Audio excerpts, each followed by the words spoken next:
જી હા મિત્રો, આજ તમે જોઈ રહ્યા છો કે કેટલો વરસાદ પડી રહ્યો છે. કાલ રાતથી વરસાદ ચાલુ હતો અને આજ સવાર સુધી ચાલુ છે.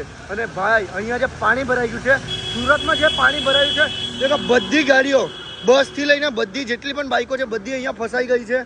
અને પાણી દેખો તમે, હજુ આગળ તો હજુ આનાથી પણ વધારે છે, જ્યાં બહુ બધી ગાડી ફસાઈ ગઈ છે. અને આજે હું અહીંયા આવ્યો છું કારણ કે જસ્ટ અત્યારે હું જ અહીંયા આ રોડ પર આવ્યો હતો અને મારી ગાડી ફસાઈ ગઈ હતી.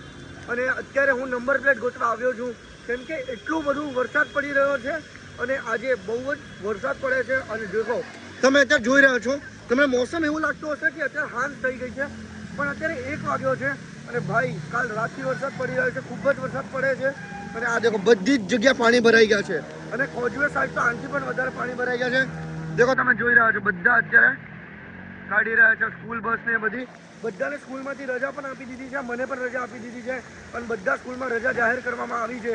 અને તમે જોઈ રહ્યા છો, દેખો બધા જ સ્ટુડન્ટ ને બધા જ જેટલા છે એ બધા અત્યારે ધીમે ધીમે જઈ રહ્યા છે. તો બસ તમે પાણી જોઈ રહ્યા છો, દેખો બધી ગાડીઓ અત્યારે ધીમે ધીમે નીકળે છે. અને બહુ બધી ગાડીઓ આગળ ફસાઈ પણ ગઈ છે. તો અહીંયા બહુ જ બધા પાણી ભરાઈ ગયું છે, બહુ જ વરસાદ પડી રહ્યો છે. અને હજુ પણ અહીંયા રેડ એલર્ટ જે છે એ જાહેર કરવામાં આવ્યું છે. અને અહીંયા હજુ પણ વરસાદ પડવાની શક્યતા છે એવું લાગી રહ્યું છે. તમે જોઈ રહ્યા છો વરસાદ કન્ટિન્યુઅસલી આ સ્પીડમાં આવી રહ્યો છે. એટલે અમને એવું લાગી રહ્યું છે કે આનાથી પણ વધારે પાણી ભરાશે એવું લાગે છે અમને. તો જી મિત્રો, આ તમે જોઈ રહ્યા છો સુરતમાં પાણી ભરાઈ ગયું છે બધી જગ્યા.